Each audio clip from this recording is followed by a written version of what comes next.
नमस्कार। शून्य से संपूर्णता की ओर बाबा विजयवत्स जी। अध्याय 18।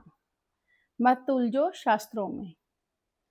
महाशिवरात्रि का दिन सन 1975 मेरे आराध्य देव भगवान शंकर ने प्रथम बार मुझे दर्शन दिए।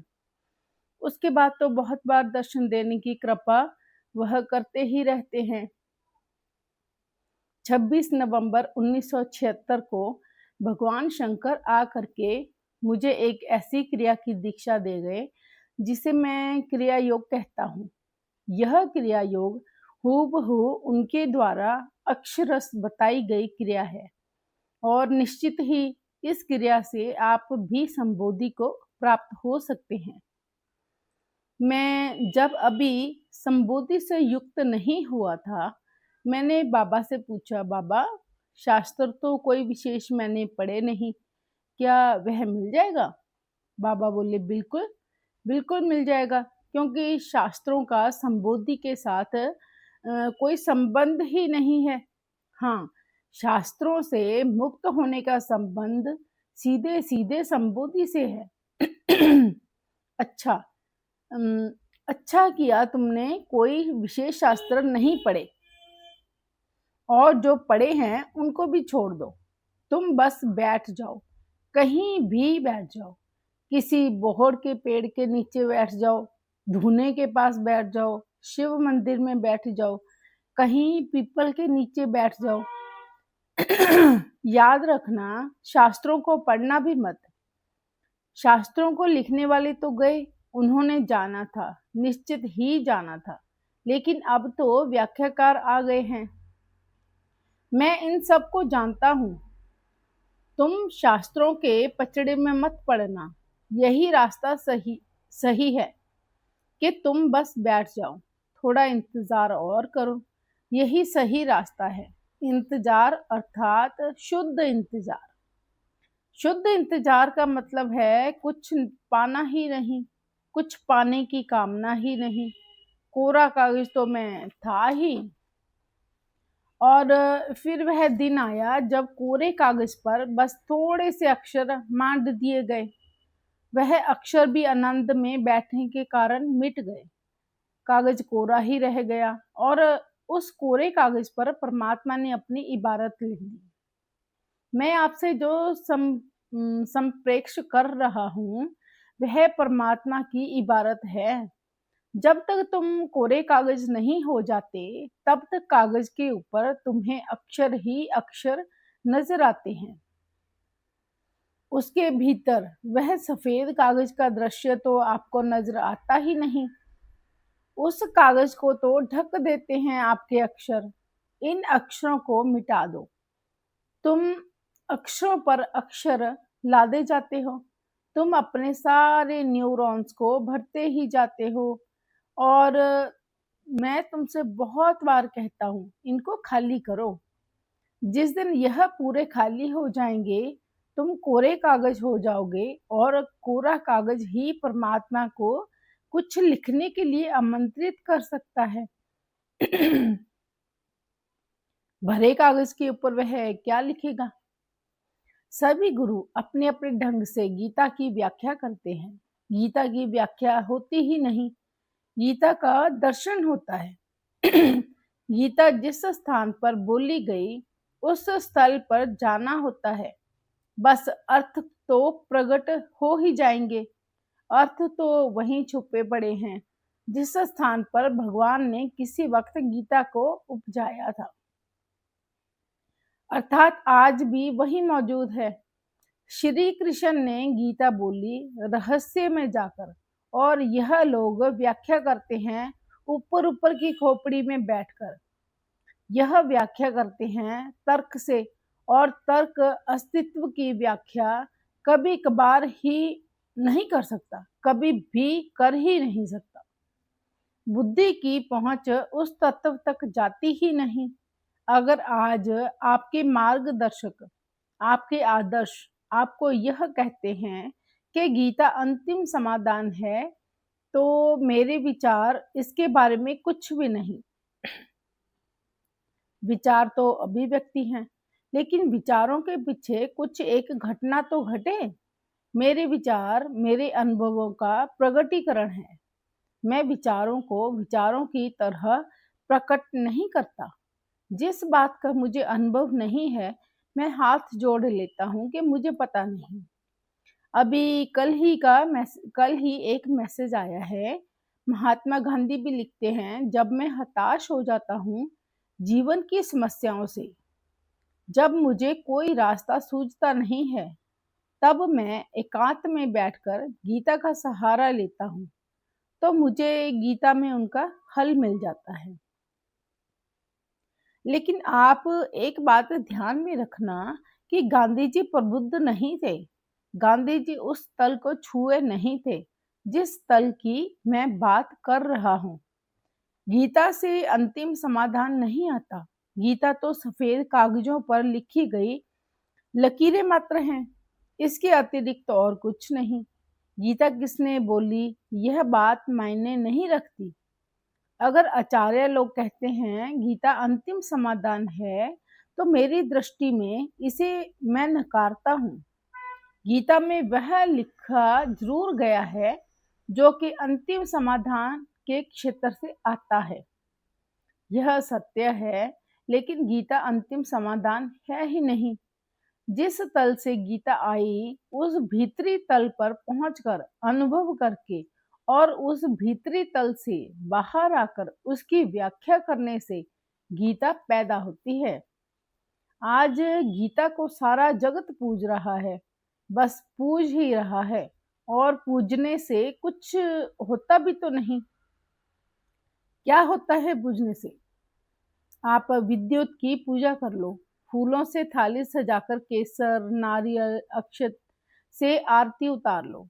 विद्युत की आरती कभी की ही नहीं जा सकती।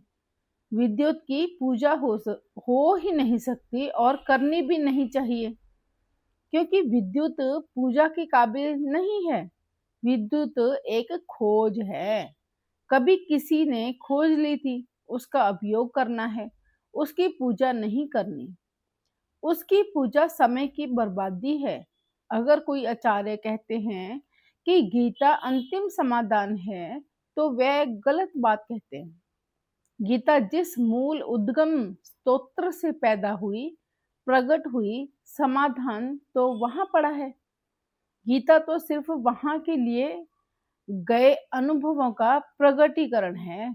शब्दों के भीतर, और शब्द तो सब भाषाओं के अलग अलग होते हैं, लेकिन अनुभव अलग अलग नहीं होते। प्रगटीकरण अलग अलग होते हैं, लेकिन वह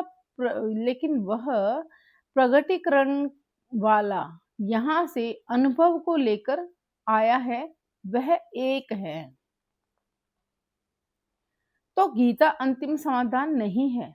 ऐसे ही मूढ़ लोग आपको बाहर किताबों में उलझा देते हैं, बहिर्मुख कर देते हैं।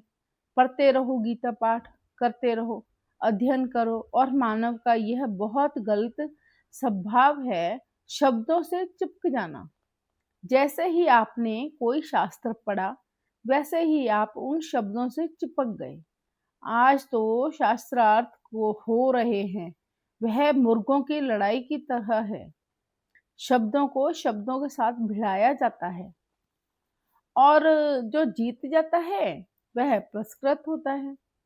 लेकिन शब्दों को शब्दों के साथ भिड़ा कर रहोगे तो अज्ञानी ही, क्योंकि ज्ञान तो उस तल पर जाकर प्राप्त किया जाता है जो गीता का उद्गम स्थान है। जिस तल से गीता बोली गई है, जिस तल से जो भी ग्रंथ बोला गया, जहाँ से श्री कृष्ण बोले, सभी संत उसी तल से बाहर आकर शब्दों में बोलते हैं। जबकि यह भी सत्य है कि वह बताया नहीं जा सकता। शब्द वहां तक पहुंचते ही नहीं, और उसका स्वभाव, उसका अनुभव शब्दों में उतारा नहीं जा सकता। गीता अंतिम समाधान नहीं है।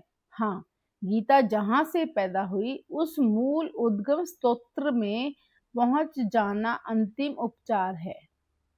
जहाँ से गीता पैदा हुई, वहीं से श्री कृष्ण ने गीता बोली।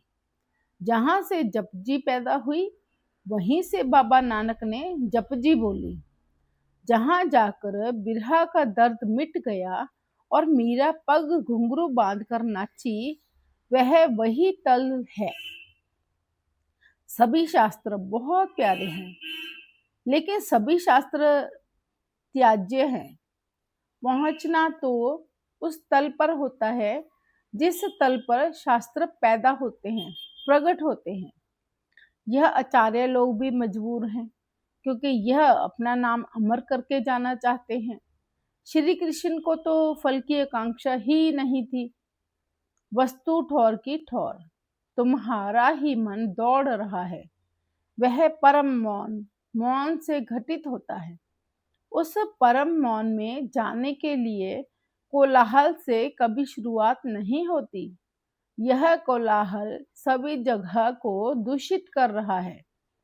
पहले लोगों में ठहराव था, इसलिए गुरुकुलों में बैठा बैठा विद्यार्थी सहज ही पहुंच जाता था। गुरुओं को ज्यादा प्रयास नहीं करना पड़ता था। आज पहले तुम्हें दौड़ते हुओं को ठहराना होता है, फिर ठहरे हुए को उस परम ठहराव में ले जाना होता है। मुझे बहुत से लोग पूछ लेते हैं, बाबा हमने ग्रंथ तो बहुत पढ़ लिए, अगर सभी ग्रंथ धर्म के ग्रंथ पढ़ लिए, लेकिन चैन तो नहीं आया। जो आप कह रहे हैं वह भी नहीं मिला। मैं कहता हूँ ठीक है, सभी शास्त्र तुमने पढ़ लिए, लेकिन क्या तुमने उसे पढ़ लिया जिसको पढ़ने के बाद सभी शास्त्र लिखे गए? अगर नहीं पढ़ा, सिर्फ कागज की लेखनियां ही पढ़ी हैं, तो तुम यह उम्मीद कभी मत करना कि तृप्ति तुम्हें अपने आगोश में ले लेगी। आनंद फुहार बनकर तुम्हारे चारों तरफ बिखरेगा। सुरती खुमारी की वह बारिश तुम्हारे ऊपर कभी ना हो पाएगी। सब पढ़ लिया, लेकिन जिसे देखकर सब ग्रंथ लिखे गए, उसे ना पढ़ा तो तुम अधूरे ही रहोगे। उसको पढ़ने की चेष्टा में संलग्न हो जाओ। शास्त्र तो तुम बाजार से पैसे देकर भी खरीद सकते हो, लेकिन जिसको पढ़कर यह शास्त्र लिखे गए, वह पैसा देकर नहीं मिलता। मोल तो उसका भी है, अपना घर जलाना होता है, अपना शीश हथेली पर रखना होता है, लेकिन यह मूल्य डर के मारे तुम चुका नहीं पाते। तुम शीश हथेली पर रख कर चले जाओ तो उसका द्वार खुल जाएगा। इसलिए मैं बार बार आपसे यही कहता हूँ कि अपने भीतर उतरो, मौन में, और फिर परम मौन में उतरो। मत उलझो शास्त्रों में, बस निर्मल हो जाओ, मौन हो जाओ, क्रिया योग करो और ध्यान में उतरो। धन्यवाद।